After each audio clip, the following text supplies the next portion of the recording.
Good morning, class. Today we will talk about bridge watchkeeping. We'll continue our discussion and we will cover the topics on blind pilotage, VTS reporting and logbook entries. We will discuss what is blind pilotage, how do you do it, what is the advantage, what is your duties towards VTS. What is VTS? Vessel traffic system or vessel traffic reporting system, where every country, depending on the amount of traffic it's having on its coast, install a vessel traffic management system, and by law the ships are obliged to report their position, intended track to the VTS operator, and they are the ones who will monitor the vessel's movement and will warn the vessel if there is any close quarter situation. Now I also want to remind you that the main duty of safe navigation is still with the ship's crew or ship's captain and his bridge team, not with the VTS. VTS can only recommend you to go left or right. The final decision lies with the ships. The last point we will discuss is logbook entries. What are logbook entries? What are the records maintained? Why they are mandatory to maintain? A record about your watchkeeping, the course the ship is steering, the position, what time the handover watch, etc. Now, first thing we will talk is VTS reporting.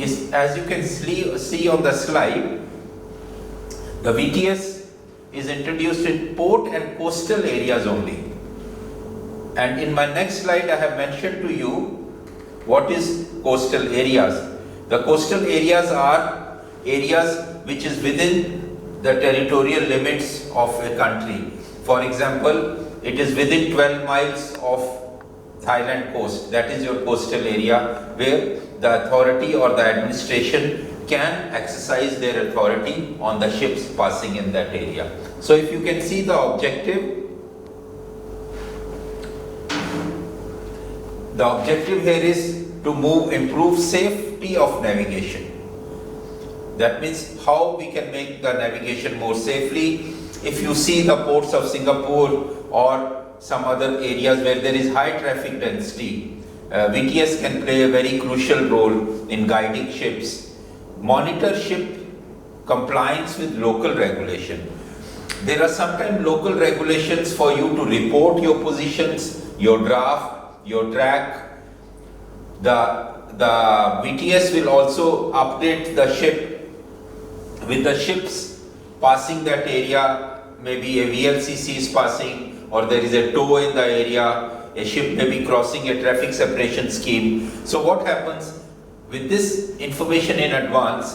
The watchkeeping officer and the master can be in a proactive mode, can take a action which will result in safety of navigation. It could also be that there can be certain navigational warnings on account of a new wreck which is found or a light buoy not working, and VTS can also provide such information. The key here is good communication between the ship bridge team and the VTS, because if that is not achieved, then there can be confusion. The third point is optimized traffic management. I have gone through areas where there was complete fog, and it was only through the VTS guidance I could enter the channel. And I'm talking of Elbe River, where the German-wide traffic management system is excellent. They will tell you, Captain, please proceed at so and so speed. You will see one ship coming down on the radar, and it's absolutely zero visibility at that time. But because we have an additional control of navigation through VTS, we are able to achieve the results which result into safe navigation. So that is the main three functions of VTS. VTS is only mandatory, as I mentioned, in your territorial seas of a coastal state. Territorial seas are within 12 nautical miles. That means beyond 12 nautical miles, it is not an obligation for a coastal state to exercise this right. VTS requirement should be part of passage plan. When you are making your passage plan, when you are preparing your passage plan, you as a mariner would know which are the areas or which are the reporting points, and you need to comply with that. Details of VHF channel and frequencies to be included. That means in the passage plan details, in as per your safety management system, you will say, okay, for example, channel 1 2 when passing area A. Now VTS normally divides the area into sector A, B, C, D or sector 1, 2, 3, 4 depending on them, and each sector will have a dedicated VHF channel on which you are required to communicate. There is standard information given to you, which is a standard information provided by the VTS, which you will report. For example, okay, motor vessel ABC crossing so and so position, course 020, speed 14 knots, and VTS will acknowledge it and will update you if any incoming traffic, for example, they'll say, okay, you will have a VLCC passing on your starboard side, keep clear, because when a deep draft vessel is there, under the rules of the road, it is our it's not our obligation, but we are required to give it safe berth, safe wide berth. Then the fourth point is, if you are on at this chart or on a paper chart, you will mark the VTS reporting points on your chart, so that every officer is aware that what are these points on which we need to make report. Details of reporting are available in the list of radio signal. We also call it Admiralty list of radio signals. But when you are passing this area, you are not going to start looking at your list of radio signal. When you are preparing this passage plan, this information is already taken out from the Admiralty radio signal and prepared to report to VTS at a due time. Again, I will insist to all my officers that knowledge, working knowledge or knowledge of English as required by SOLAS under chapter 5 regulation 14.3 becomes mandatory, because VTS may not be able to speak your own language, and the common language between you and the VTS of a country would be English. So I would suggest that we must comply with those requirements to have safe navigation. Now this is a chart I am showing here highlighting the territorial sea. If you see, the territorial sea is 12 miles from the base, and thereafter you have exclusive economic zone, which is 200 miles. Now what is the difference? In exclusive economic zone, a coastal state can carry out their mining, oil exploration, fishing, etc. But that is not a mandatory for VTS or for us to report to any VTS station in that area. Our mandatory requirement is within the territorial sea of a country, and this we should keep in mind as a thumb rule. It is 12 miles of is the territorial sea of any country from the coast. The second topic, we are talking of blind pilotage. If you see what I have written, blind pilotage means navigation of the ship through restricted waters in low visibility. That means, as I mentioned to you earlier, how does a mariner navigate into areas where there is no visibility? You cannot see anything, and yet you have to navigate. There is no visual observation of or lighthouses which you can take bearing or take reference. You have to solely depend on your navigation aid, in this case which is a radar, or on the shore radar, which are managed and controlled by the vessel traffic management system.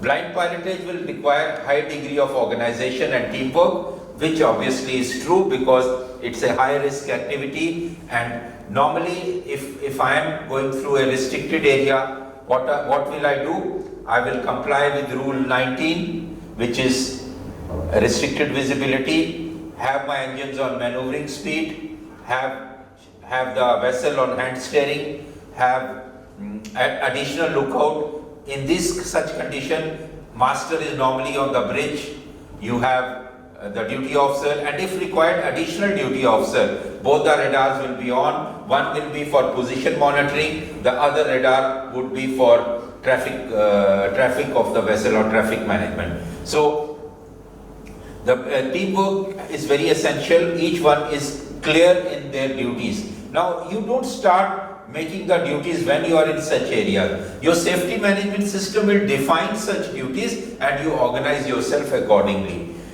Clearly defined, but also relevant factors may be considered while assessing ship's position and her future movement. You have to be sure of your position. Here, today you have GPS, your DGPS. This can be of vital importance. The other thing is parallel indexing.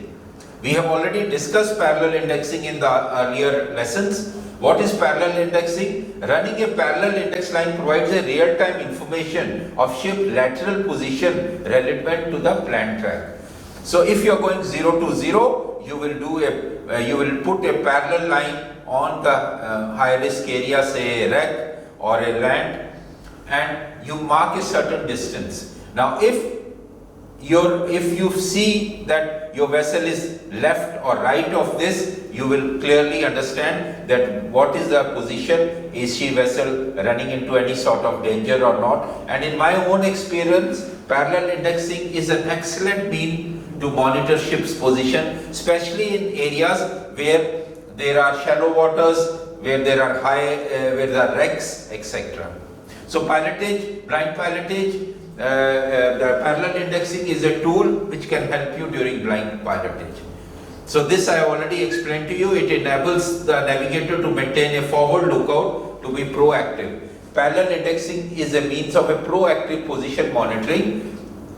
The basic principle of parallel indexing, plotting can be applied either by stabilized relative motion or a ground stabilized true motion. In my own working life, I have normally used relative motion. It makes easier, but depends on you as a watchkeeper officer what you are comfortable doing. Now, the last point of this discussion, we will talk about logbook entries. All your information regarding your ship has to be recorded. Whether it is cargo on board, whether it is draft, stability, etc. This details may not be all the finer details, but key information: how much cargo loaded, what was the GM of the vessel at departure, when did you test your steerings, what is the condition of your navigation equipment. If all navigation equipment is okay, you'll say navigation equipment tested and found satisfactory.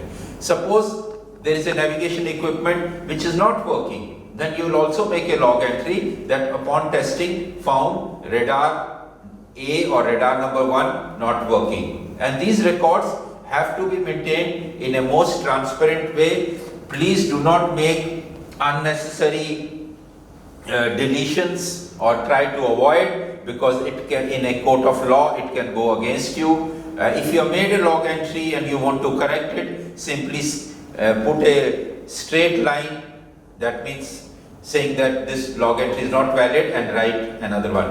A lot of time I see officers trying to put white out upon the over the logbook entry, which is not a correct thing, because it will amount to that you are trying to hide some information. Other information about the voyage, such as what course you are steering, what distances you have covered, what position you have fixed. That means if you have altered a course at a certain position, you have to say in position, latitude, longitude so much, altered course to 0 to 0 true, 0 to 0 gyro, 0 to 5 compass, for example. Then you will also record every 4 hours your weather and sea condition. That means what is your Beaufort scale wind force, what is the direction of the wind and sea, if you have deviated from your course. If pilot is on board, you will also mention pilot on board, what time pilot on board, and normally the remark once the pilot is on board, you will say courses and speed as per master's order and pilot's conduct. You will not say courses and speed as per master's order and pilot's advice, because conduct gives that it was the master, it was the pilot who was conning the ship.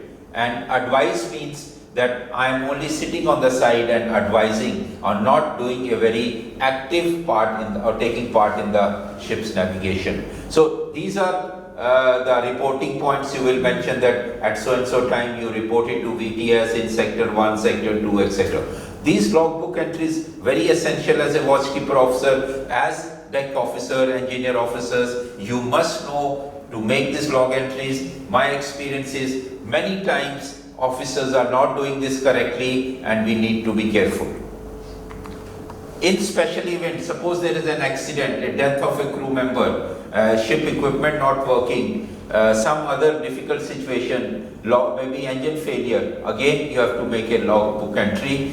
Suppose you receive a distress message, you will make a logbook entry not only in the deck logbook but also in the GMDSS logbook. So again, I say that these are special events. Please make sure you make these logbook entries. The companies I have worked with, they have a very detailed logbook where you can write all this information. However, going forward, you may also have companies who are now changing from a paper-based logbook entry to a electronic-based. So things are changing as the technology is growing.